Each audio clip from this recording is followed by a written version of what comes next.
Let's look a little bit into the world of medieval hunting.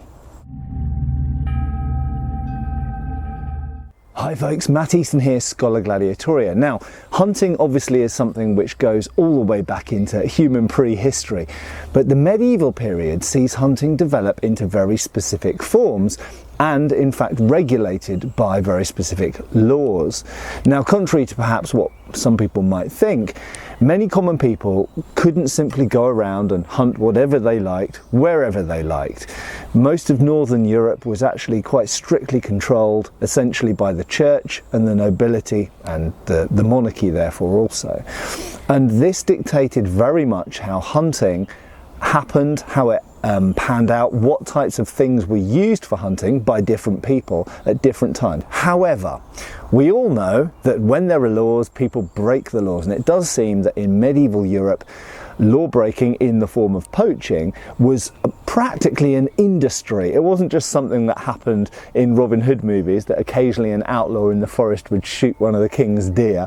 In fact, it seems that huge numbers of people engaged in breaking the law in hunting, hunting things they shouldn't be hunting and hunting in places they shouldn't be hunting. And in some cases, not only the peasants, as you might think of them, were involved in this, but sometimes the nobility themselves were involved, and sometimes even the church. Now, if you're watching this video and you're interested in hunting, maybe you do hunt today, or indeed if it's something that you don't want to do today, but it's something that you have a slight interest in historically or whatever, then a game that you might enjoy playing on your mobile phone is called Hunting Clash, and I've been playing it recently. It's actually pretty good fun, and you get to shoot various game with a rifle in modern settings, various geographies. Now, while this is a mobile game, so you can take it anywhere and play it anywhere, let's move indoors where I can play this with the sound on without scaring any of the game that might be wandering around here at the moment. Not only has Hunting Clash got super realistic graphics, the way the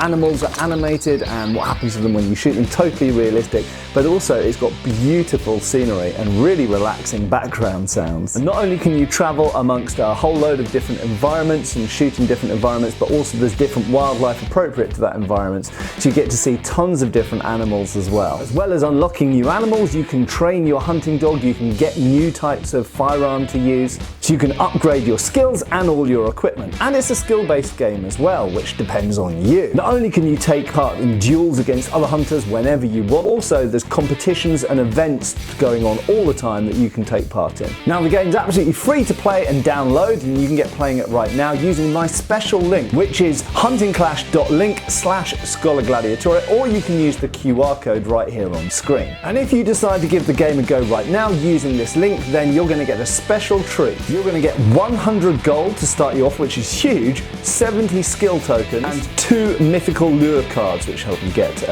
bonuses in game. And this package is worth $15. So that's right, you can get playing for absolute free now. Give the game a go, it's huge fun. So use my link there, which is huntingclash.link/Schola Gladiatoria, or the QR code on screen. Get playing, give it a go, it's a really fun game. So one of the first things to say about medieval hunting is that not only was certain people allowed to hunt certain things in certain places at certain times, but in addition, food was, or rather animals were hunted for 2 principal reasons. 1 for food, 2 for sport. And clearly sport could also be eaten sometimes, but not always. And there were certain animals, wolves, and we'll come back to wolves in a little bit. Wolves were hunted primarily really as sport and to get rid of wolves in most places. So there were royally appointed wolf hunters. Again, we'll come back to that. So it could be food, it could be sport, and additionally there are some things which we may think of as food animals today which were forbidden for most common people to hunt back in the day, back in the late medieval period.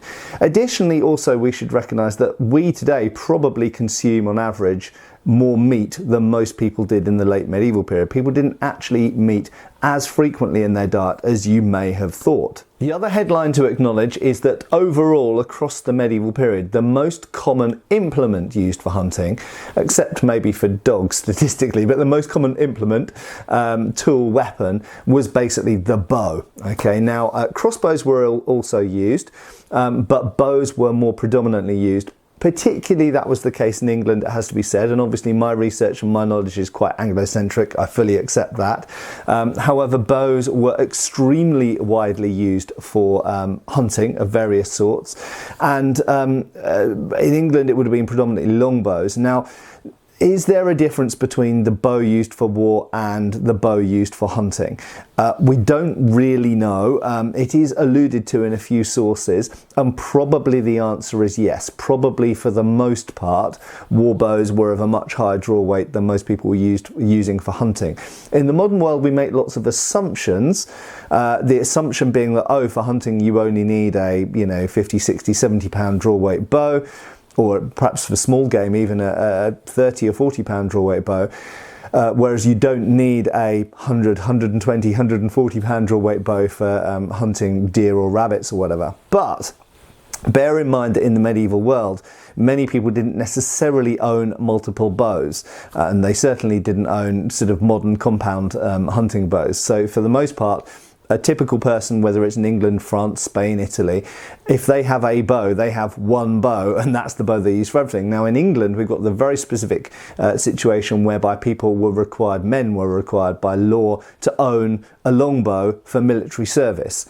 And that might be their only bow. So I'm not going to go hugely into this topic because that could be a huge tangent that I don't want to do here, but simply to say that in some cases I think that the same bow was probably used for hunting and for war, because in many cases that was the only bow that a person might own. Now in terms of crossbows were definitely used for hunting, but bear in mind that they are for the most part a much more expensive object than a typical bow is. So even in a country where crossbows were very popular, for example Italy or France, the bow is still for the most part a preferable weapon to use. Light, it's easier to carry around, it's quicker to reload, if you want to call it reloading, and so yes, the crossbow for a typical person is more accurate and can stay loaded all the time, be ready to be shot, but for most people the bow is still a more practical item to use. Now in terms of the arrowheads that were used for hunting,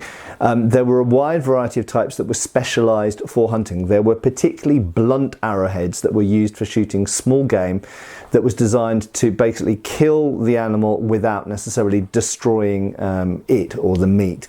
Additionally, there were other types. There were types of forked arrowheads, perhaps used for birds and things like this as well. So there were specialised arrows and possibly in some cases specialised bows. And in terms of crossbows, there were definitely some crossbows, because they still survive, you can see them in museums like the Wallace collection, which were specifically crossbows built for hunting, not crossbows built for war. And they have sometimes different loading mechanisms. They're usually more ornate. They might not be such high draw weight. In fact, they're usually not such high draw weights, such high power. So they're quicker to reload, lighter to carry, things like this. So definitely there is specialised shooting hunting equipment. Equally, when it comes to other weapons that were commonly used for hunting, they basically are spears and swords. Now, if we addressed spears first of all, any spear can be used for hunting, clearly, okay? It will kill things. However, the most famous, and I won't go into all of the different types, because if we get into fishing, for example, you look at specific types of fishing spears, which I'm not going to do here. We're just looking at land and air creatures. But the most famous type of spear used for hunting was the so-called boar spear, and the characteristic element of a boar spear is the transverse lug behind the spearhead, which essentially helps you pin the boar and stop it running up the shaft, is how a lot of people would explain it, but basically stops the boar moving around too much, because you can actually pin it down like with a fork. Now, it should be mentioned that the boar spear is more specific other than just having lugs, and the lugs can be made in various ways. They can be metal lugs, or they can actually be a horn or antler, or even a boar tusk lug, which is sort of hung off the side of the shaft, which performs, or the socket, which performs the same task.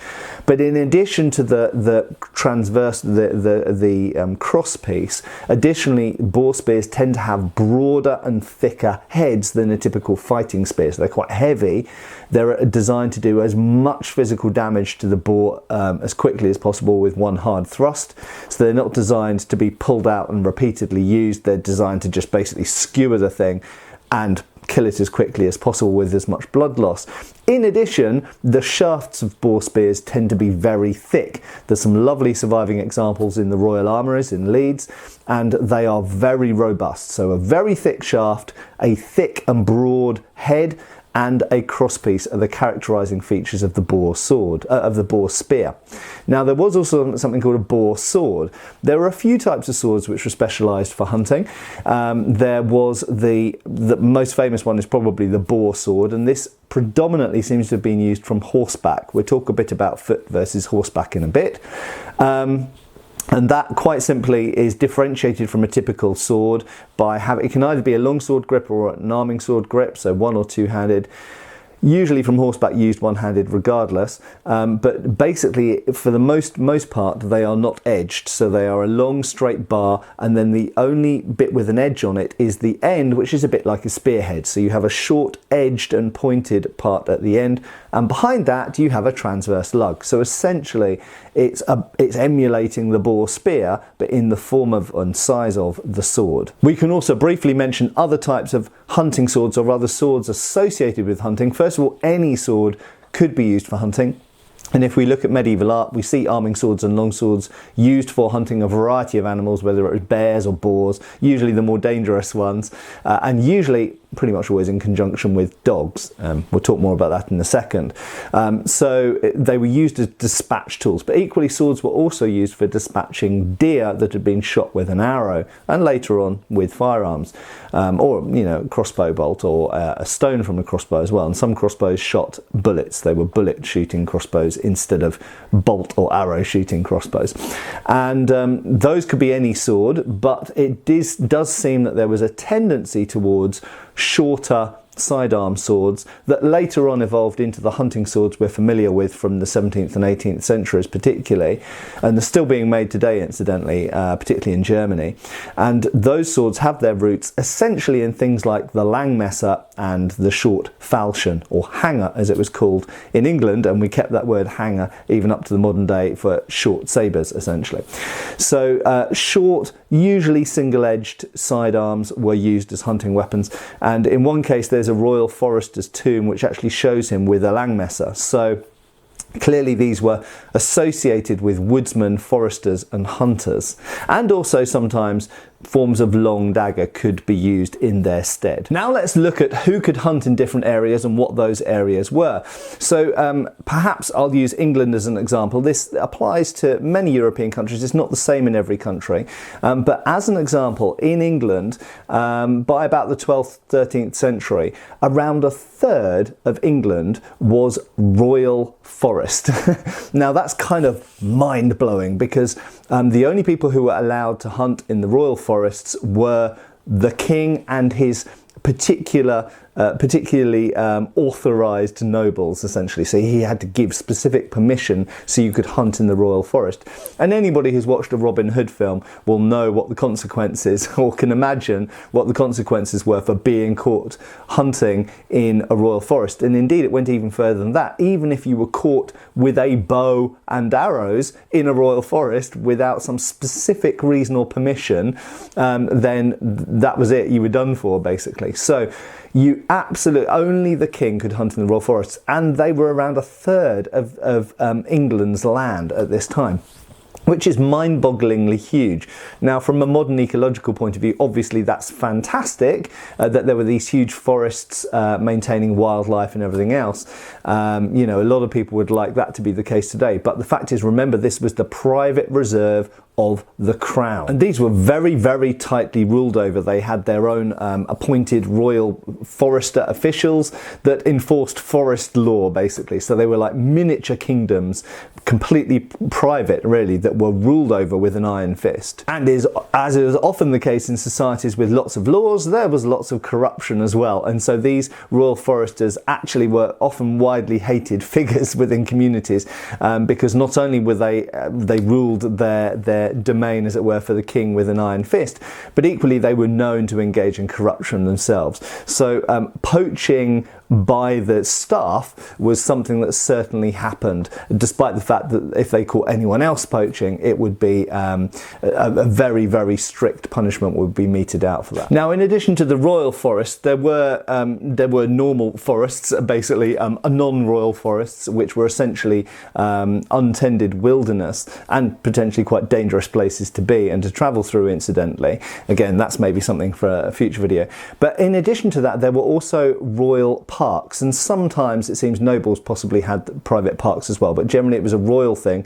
And the difference between a royal forest and a royal park is that a park is enclosed, that is, it is walled or fenced in some way.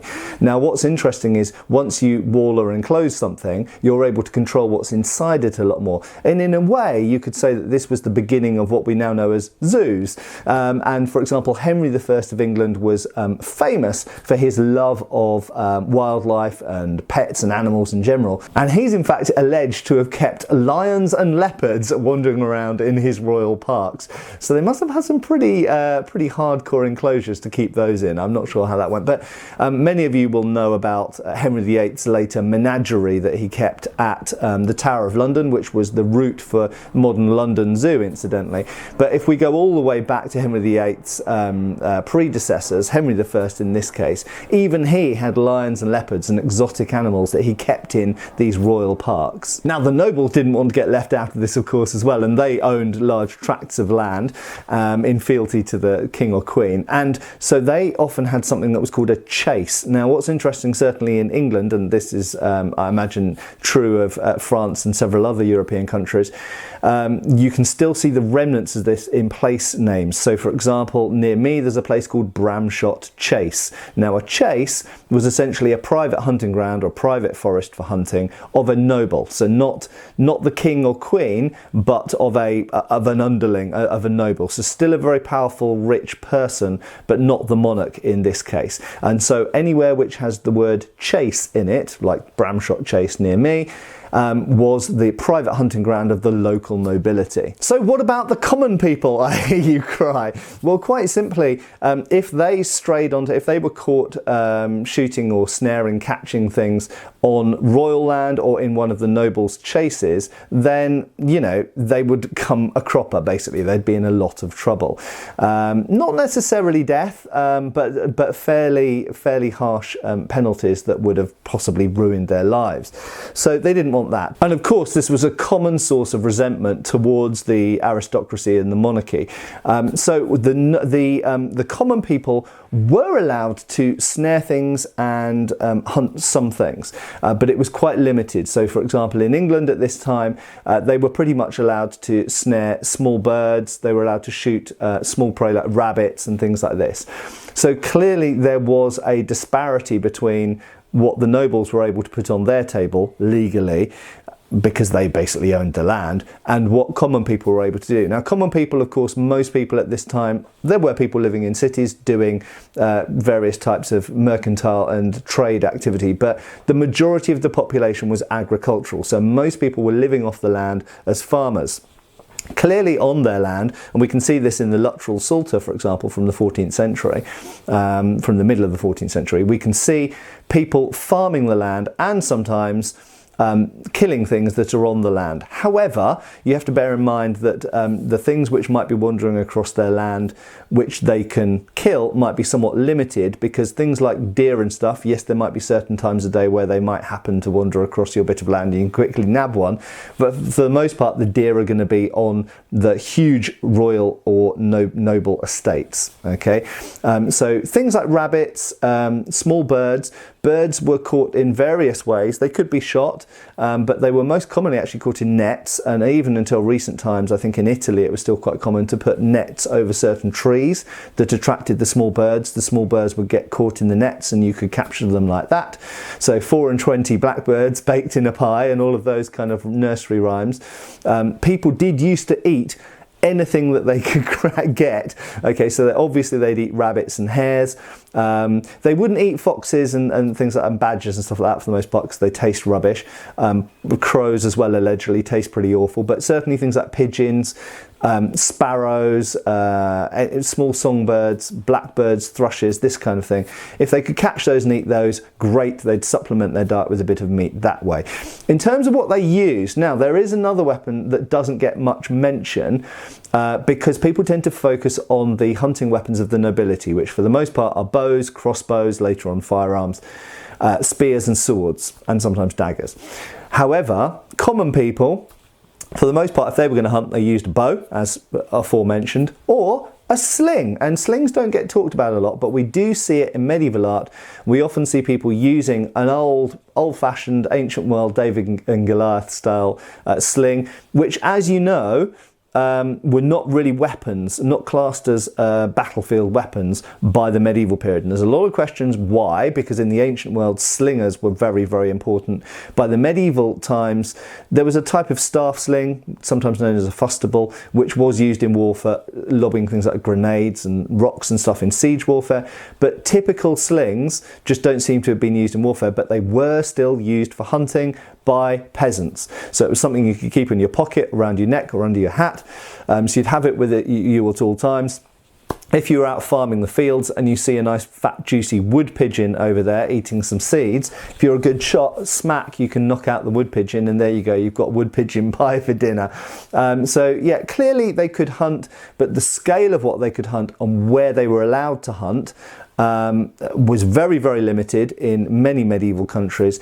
And in addition, they couldn't even if they were caught traveling through some of these large noble and royal estates with anything that looked like a hunting implement, then they'd be in a lot of trouble. Now, hunting from horseback, hunting on foot, these were different types of things done at different times. For the most part, so horses were a major part of hunting. Nobles didn't usually use something like a destrier or a war horse for hunting. They tended to use something like a courser. And they would hunt all sorts of things.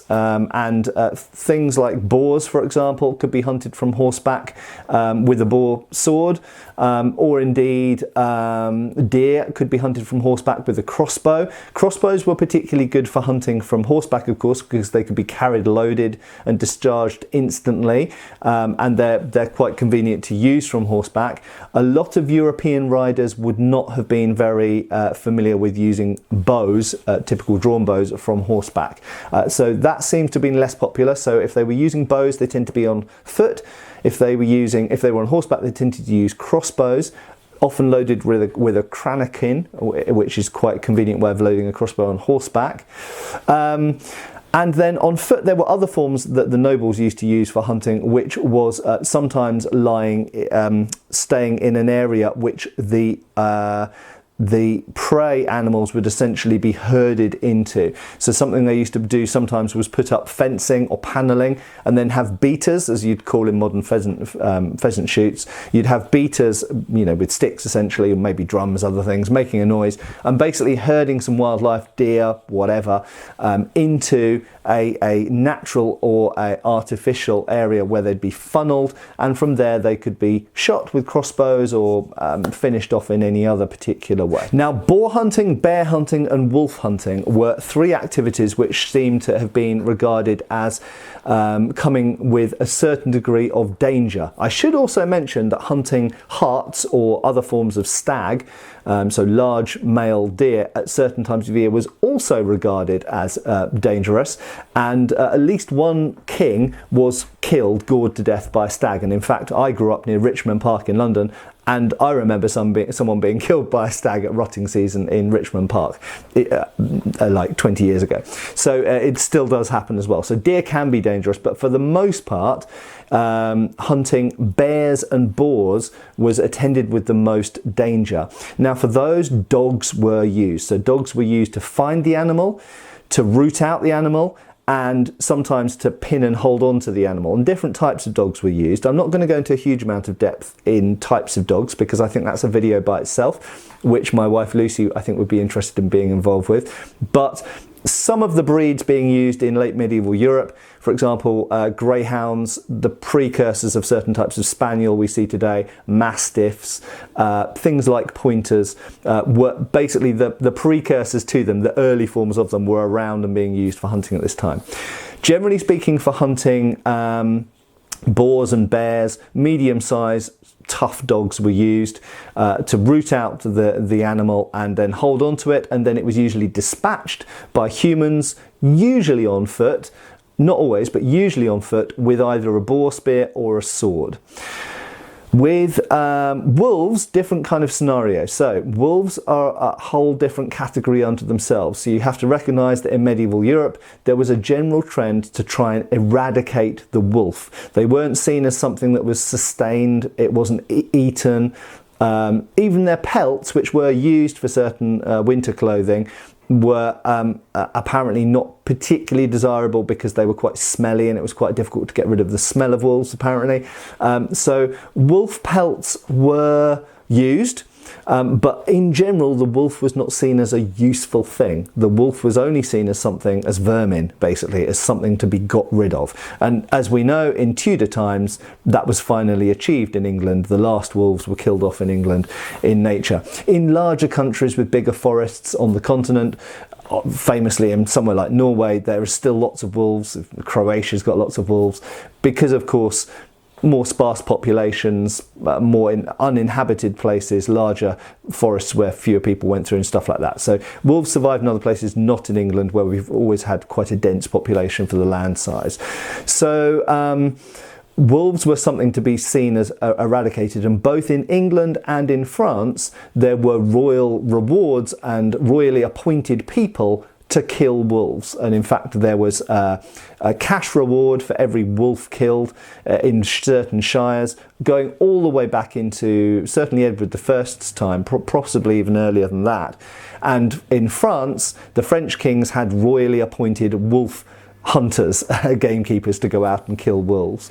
So wolves were something to be wiped out. Bears were something to be tolerated and hunted for fun. Boars were something to be hunted for fun and eaten. And they was very much, boar was seen as very much a fun thing to eat and a challenging and dangerous thing to hunt.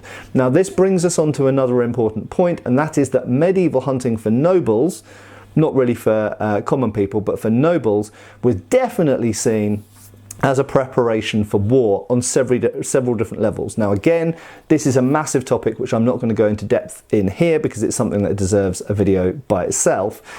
But just to say that all the forms of hunting were seen as good preparation for war, because they taught you forest craft, they taught you to be better on your horse, be more agile on your horse, they taught you camaraderie with other nobles who were people who you were likely to go on campaign with.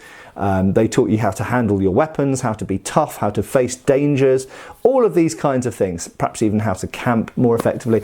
So hunting was seen as a very, very good preparation for war, for nobility. And if we go all the way back to the Bayeux Tapestry, we can see Harold, when he was a captive of William the Bastard, William of Normandy, we can see them going hunting on horseback together. In that case with falcons. And that brings us onto the last major category that I want to mention in this video, which is hunting with animals. Okay, hunting with dogs primarily, and hunting with falcons. Not to say there weren't other. We know that, for example, the Medici kept cheetahs as pets and hunted with them, but there are some outliers out there. But for the most part, when it came to hunting with animals, aside from riding on horses, which we've already mentioned, people either hunted with dogs or they hunted with falcons and hawks, so birds of prey. In terms of dogs, we have already mentioned the use of dogs for rooting out animals that you're hunting, and in some cases pinning onto them and holding them. The other very important form of hunting with dogs, which is worth mentioning, is hunting with sight hounds or speed dogs, most famously greyhounds and the precursors to greyhounds. And greyhounds and sometimes cheetahs, as I've mentioned, were used for hunting deer, they were used for hunting hares and rabbits and all sorts. So anything where pursuit and bringing down a prey was the sport of the day, then greyhounds were pretty much the chosen dog to go to for it. And there are Italian greyhounds. Greyhounds were popular in France. They're popular in England, Spain, and elsewhere. So greyhounds very popular. And when people had access to cheetahs, they imported some cheetahs as well. We actually see cheetahs used in 18th century England, but they were used in Italy as early as the 15th century for hunting. So dogs are used in a variety of different ways. Retrieving dogs are more of something which come after gunpowder becomes a major thing. At this point, things like terriers were obviously used to go down into burrows and root things out, but things like spaniels were more used to root out animals rather than to retrieve at this point. So retrievers are more something of the age of gunpowder. So that's dogs. Birds of prey. Essentially, birds of prey break into two main groups for the purposes of this video: hawks and falcons. Falcons were used for the most part in open space, and they could fly very high, dive very fast.